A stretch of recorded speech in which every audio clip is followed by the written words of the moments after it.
चलिए तो आज हम 12th के साइकोलॉजी स्टार्ट करेंगे। सबसे पहले इसको इंग्लिश में लिखने के लिए सीखना है, क्योंकि इसमें पी साइलेंट होता है, पी से शुरू होता है लेकिन पी का उच्चारण नहीं होता है। PSYCHOLOGY होता है साइकोलॉजी, और हिंदी में कहते हैं इसको मनोविज्ञान। तो पहले हम इस शब्द पर जाते हैं कि ये शब्द क्या आधार से इसका अर्थ बताते हैं, क्या है नहीं है। फिर हम वैसे पहले संक्षेप में जान लीजिए कि मनोविज्ञान के अंतर्गत किस चीज का अध्ययन होता है।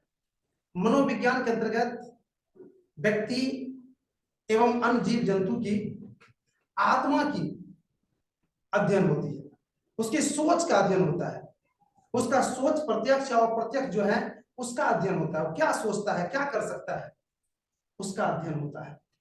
अर्थात किसी भी जीवन के स्मृति जो होती है, मेमोरी जिसको कहते हैं, वो मेमोरी के संबंध में इसमें अध्ययन किया जाता है। किसमें? मनोविज्ञान में। मैं इस शब्द के आधार से बताऊंगा आप लोग को कि क्या है नहीं है। पहले इसके शब्द को जानते हैं। देख लीजिए, ये जो हमने मनोविज्ञान लिखे, ये हिंदी में लिखे हैं। ये शब्द हो गया आपका कौन? हिंदी शब्द हो गया, हिंदी शब्द हुआ। और ये देख रहे हैं साइकोलॉजी, ये कौन हो गया आपको? अंग्रेजी शब्द हो गया, अंग्रेजी शब्द। अब हम लोग पहले आते हैं इस अंग्रेजी शब्द पर। ये अंग्रेजी शब्द जो है ये क्या है? ये अंग्रेजी शब्द साइकोलॉजी जो है, ये दो ग्रीक शब्द। ग्रीक शब्द क्या होता है? यूनान देश है, वहां की जो भाषा है उसको क्या कहा जाता है? ग्रीक भाषा। जैसे भारत की जो राष्ट्रीय भाषा हिंदी है, तो उसी तरह से यूनान का क्या भाषा है? ग्रीक भाषा है। तो वहीं के ग्रीक के दो शब्द, ये दोनों कौन शब्द है? ग्रीक शब्द है, साइको और लोगस। यहाँ पर साइको और लोगस ये दोनों ग्रीक शब्द है। इन्हीं दोनों ग्रीक शब्द के मेल से बना है साइकोलॉजी बना है। अब हम चलते हैं कि ये साइको जो है, ये PSYCHA साइको क्या होता है? इसका हिंदी में होता है आत्मा या जीवन। आत्मा या जीवन होता है। अर्थात आत्मा या जीवन का मतलब हो गया कि किसी भी जीव जंतु के जो आत्मा है, हम लोग आत्मा से को परिचित है, अर्थात उसकी जो मेमोरी है वो। और लोगस का वहां पर अर्थ होता है, यूनान में लोगस का अर्थ होता है व्याख्या या किसी चीज का वर्णन या किसी चीज का अध्ययन। ये सब क्या है? व्याख्या करना, अध्ययन करना, सब एक ही रैंक में आता है। हम उसे अध्ययन यहाँ पर लिखे हैं। तो अगर हम ग्रीक शब्द की दृष्टि से देखते हैं तो स्पष्ट हो जाता है कि साइकोलॉजी अर्थात मनोविज्ञान आत्मा अर्थात जीवन की व्याख्या करने वाला, जीवन के संबंध में अध्ययन करने वाला, आत्मा के संबंध में जानकारी देने वाला विषय कौन है? मनोविज्ञान है। अर्थात मैंने शुरू में ही आप लोगों को कहे कि मनोविज्ञान जीव जंतु के मन की बात को जानने का विषय है, विज्ञान है, जो इसके शब्द के आधार से भी साबित हो जाता है कि ये क्या चीज है। इसके अंदर क्या किस चीज का अध्ययन होता है? जीव जंतु के मन में क्या चल रहा है, उसकी वो क्या कर सकते हैं, उसकी क्या थिंक है, उन चीजों के अध्ययन कौन कर रहा है? मनोविज्ञान। सबसे भी हो गया कि आत्मा के अध्ययन कराने वाले विषय को मनोविज्ञान कहा जाता है। अब हम लोग आते हैं कि ये शब्द की जनक तनक के विषय में बात कर रहे हैं। तो सबसे पहले ये साइकोलॉजी शब्द का जनक अर्थात सबसे पहले साइकोलॉजी शब्द को जो उपयोग किया है वो कौन किया है?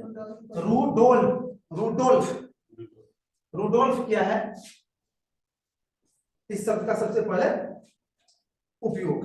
वैसे मैं बता दूं आपको कि ये मनोविज्ञान जो है ये दर्शन शास्त्र का नाम सुने होंगे, उसमें ज्वाइंट था और 19वीं सदी में आके करीबन ये अलग हुआ है।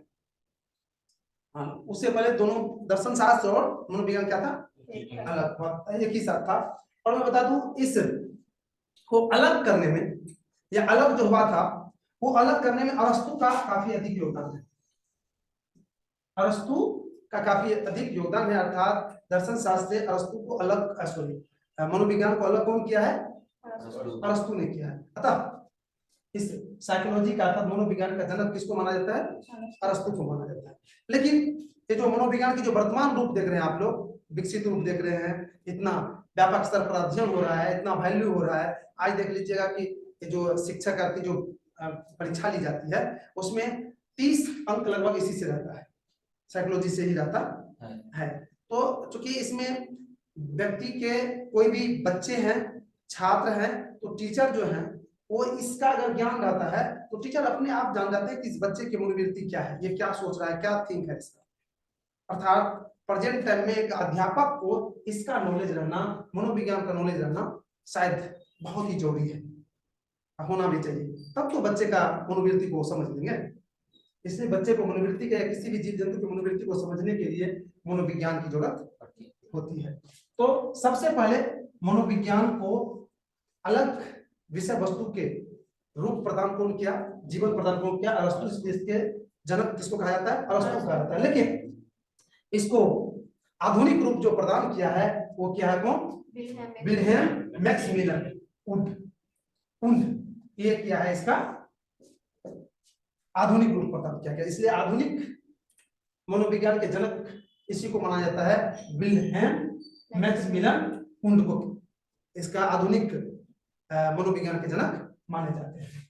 अब शायद आप लोग इस सारे शब्द से, सारे जनदाता से स्पष्ट बिल्कुल पहले जो मैंने कहा उसको प्रूव हो गया होगा कि मनोविज्ञान रियल में मन की बात को जानने की एक विषय है, और इसके अंतर्गत जीव जंतु के मन की बात को कैसे जाना जाएगा इसकी अध्ययन हमें कराती है। उस विधि को बताते हैं कि हम जीव जंतु के संबंध में मन की बात को, उसके जो छुपे हुए बात है उसको हम कैसे जानकारी प्राप्त कर सकते, कैसे जान सकते हैं।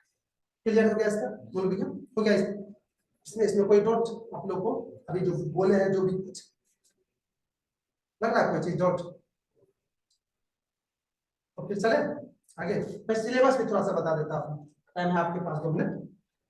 12th में जो है, 12th में सिलेबस, 12th का जो सिलेबस है 2 पेपर होता है इसमें, एक थ्योरी है, प्रैक्टिकल होता है। थ्योरी जो होता है कितने अंक का होता है? 70 अंक का थ्योरी होता है इसमें, और प्रैक्टिकल 30 अंक का प्रैक्टिकल होता है। दोनों जोड़ के कितना हो जाता है?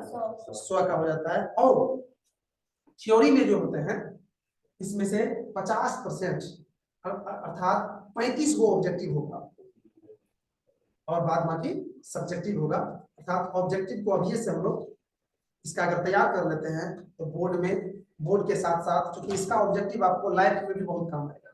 क्योंकि मैंने अभी भी कहा कि एक अध्यापक के लिए, एक टीचर के लिए मनोविज्ञान का ज्ञान होना आवश्यक है। इसलिए अध्यापक की जहां भी नियुक्ति चयन के लिए जो भी एग्जाम ली जा रही है उसमें इससे निश्चित रूप से कुछ अधिक से अधिक क्वेश्चन रहता है, इसलिए इसका अध्ययन करना आवश्यक है। तो आज इससे आगे आप नहीं बढ़ पाएंगे आज की क्लास।